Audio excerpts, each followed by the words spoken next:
Fala, meus amigos, e aí, como é que vocês estão? Tudo beleza? Sejam muito bem-vindos a mais um vídeo aqui no canal Israel Vergine.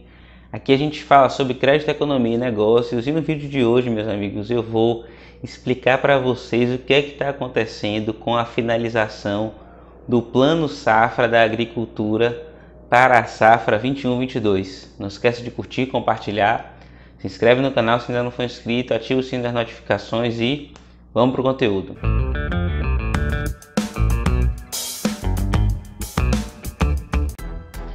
Meus amigos, para quem talvez ainda não esteja ambientado, o Plano Safra é o mecanismo governamental de estímulo financeiro direto à produção agrícola, ao agronegócio. Basicamente, o que é?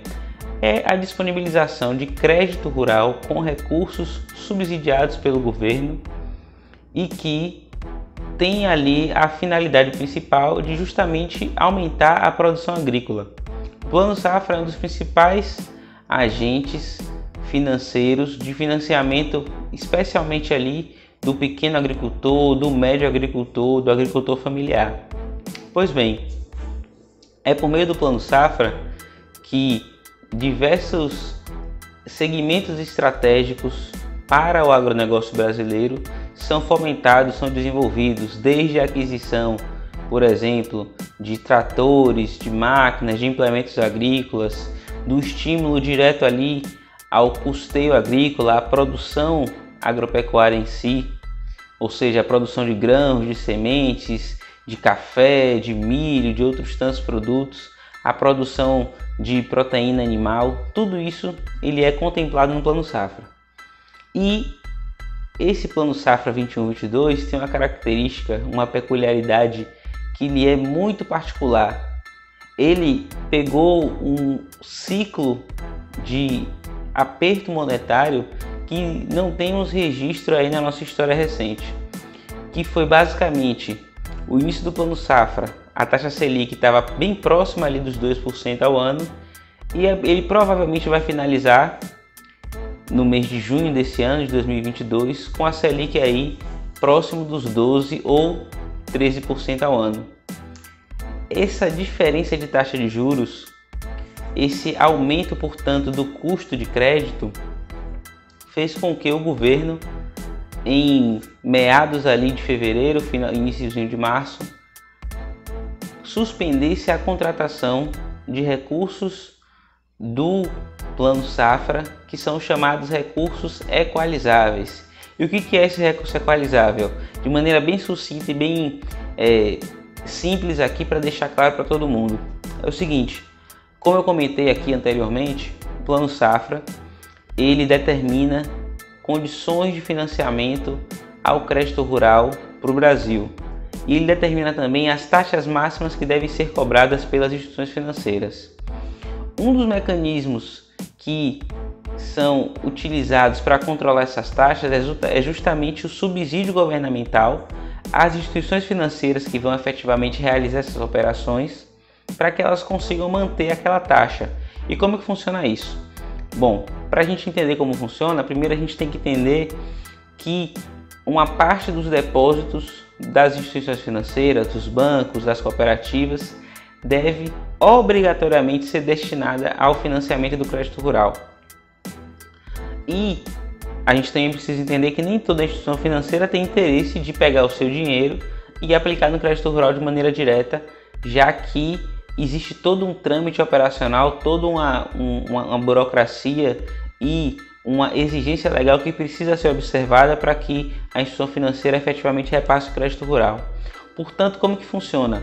Algumas instituições financeiras, de fato, captam esses recursos no mercado, as taxas de mercado, ou seja, a taxa não dos 2% que começou o Plano Safra, mas aí a taxa de 10%, 11%, 12%, e precisam repassar em determinadas linhas de crédito a 7% ao ano. Quem que cobra essa diferença? A equalização dos juros. Bom, esse recurso para finalizar esse Plano Safra, esse recurso equalizado, ele depende de disponibilidade orçamentária. E o governo entendeu na oportunidade que não havia essa disponibilidade orçamentária para poder cobrir o recurso que ainda faltava para concluir aí o Plano Safra, que vai terminar em 30 de junho de 2022.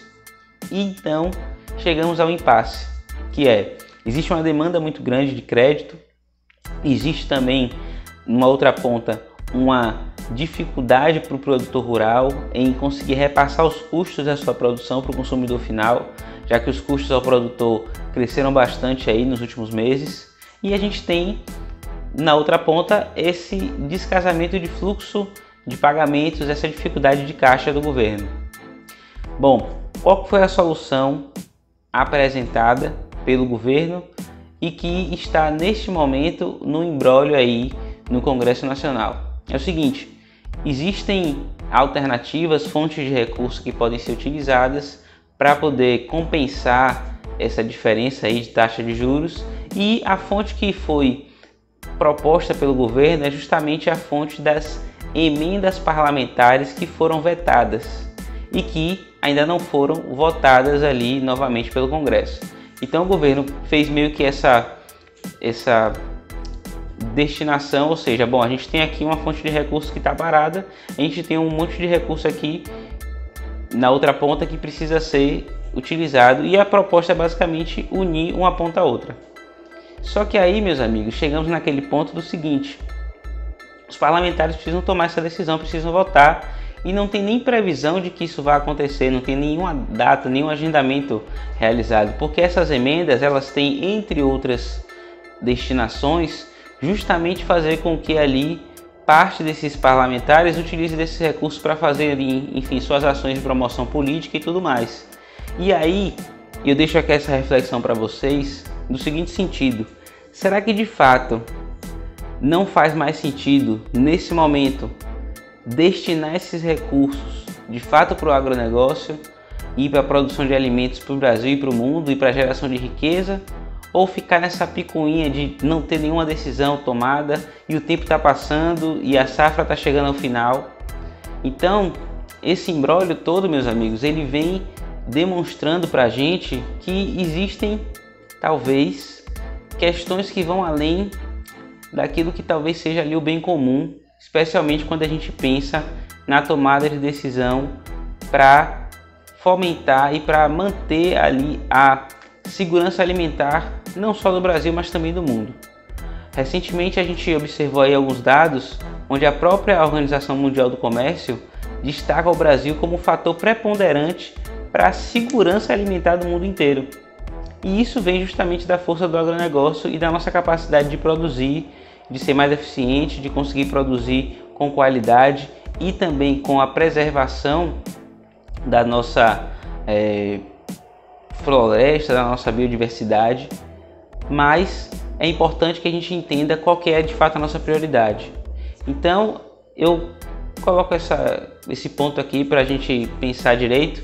E um outro detalhe: se eventualmente ali os nossos congressistas discordam da proposta que está sendo efetuada, porque então também já não foi montado um outro plano de trabalho com outra sugestão, outra ponderação, outra fonte de recursos, e esse então já não foi votado, já não foi levado aí às efetiva deliberação, de modo que o produtor possa ter a sua continuidade aí desse plano safra. Bom, fico por aqui nesse vídeo. Muito obrigado por ter ficado até o final. Espero que vocês tenham gostado aqui do vídeo, tá? A gente tem vídeo toda segunda e quinta às 12h05. Eu vou deixar aqui também nos cards um vídeo que eu já fiz a respeito do plano safra, desse plano safra que a gente está vivendo agora, o plano safra 21-22. Valeu e até o próximo vídeo.